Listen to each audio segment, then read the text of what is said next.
Good evening and welcome to 5 News with me, Sian Williams. And me, Claudia Liza Vanderpoy. Our headlines tonight. Russia takes control of a major Ukrainian city. The war enters its second week. The UN says 1 million people have fled.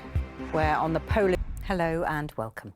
More than 1 million people have fled Ukraine as battles continue for some of its main cities. Overnight, the southern port of Kherson fell to Russian troops. That's the first major city to do so.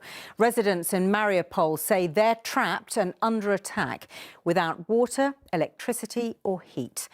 The military convoy approaching Kiev appears to have stalled for now, but it's feared Russia's tactics are becoming more indiscriminate and more deadly. This afternoon, Ukraine's president, who refuses to leave the capital city, gave a strong but defiant press conference. Elsewhere, talks between the two sides began again. Peter Lane has all the details. Well, it's thought around 250,000 people are fleeing Ukraine every day at the moment. Almost all of them are women and children. The men have to stay behind in case they're needed to fight. And most people are crossing into neighbouring Poland, where a humanitarian effort is being stepped up to match the influx of people. Hi, Sian, the war. Julian, such emotion and such humanity from those volunteers who are turning up with donations, and I'm sure they're really well received, but how are they managing it all on the ground there?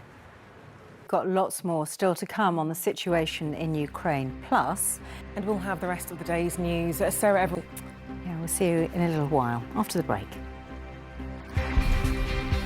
Hello and welcome back. You're watching 5 News. Let's bring you a reminder of the developments today in the invasion of Ukraine. Well, so what is life like for those who live in those besieged towns and cities? Earlier, we spoke to Denis Ganser, the Ukrainian youth delegate to the UN, and he told us about his experience so far and about his fears for the coming days.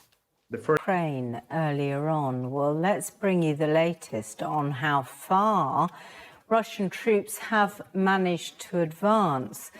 Now, areas you can see in for joining us. So Kherson has fallen, Mariupol under attack, slow advance to Kiev. 8 days on, what do you think the Russian military plan is here? Hasn't reached Kiev.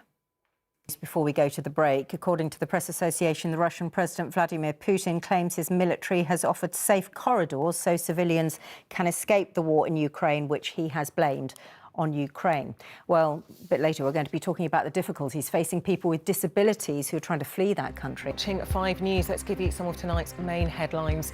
And you can have that breaking news as well. President Putin claims his military has offered safe corridors so civilians can escape the war in Ukraine, which he blames on Ukraine. So there might be, that's according to Press Association, there might be many more people crossing over the borders. Let's go back to Julian now, who joins us on the Polish border. And Julian, as the fighting intensifies in Ukrainian cities, and perhaps this new line as well from President Putin, yet more refugees are expected to cross there.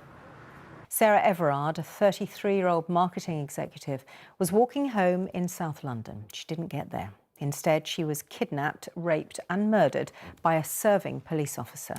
It sparked an outpouring of anger and grief and prompted a debate about the safety of women in the UK. Well, today, Sarah's parents have paid tribute to her in a statement. They say they remember and miss her every day. And they speak of their gratitude for the support and the kindness that they've received, as Layla Hayes reports. Exactly that, the safety of women since Sarah's murder. And CL, we've been getting stuff on the 5 phone. 2 things that never happened at the 5 phone. Finally, some much-needed inspiration. We're in awards season, a chance to celebrate the who's who of Hollywood. And this year, alongside the likes of Benedict, Denzel and Lady Gaga, there's also Joanna and Les from South Wales. They're a filmmaking couple who've made a short animation called Affairs of the Art. And it tells the story of a 59-year-old factory worker called Beryl.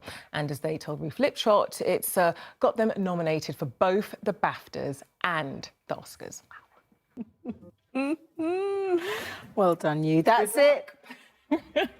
Say hi to Denzel. Yes. See you again tomorrow. Bye. Bye.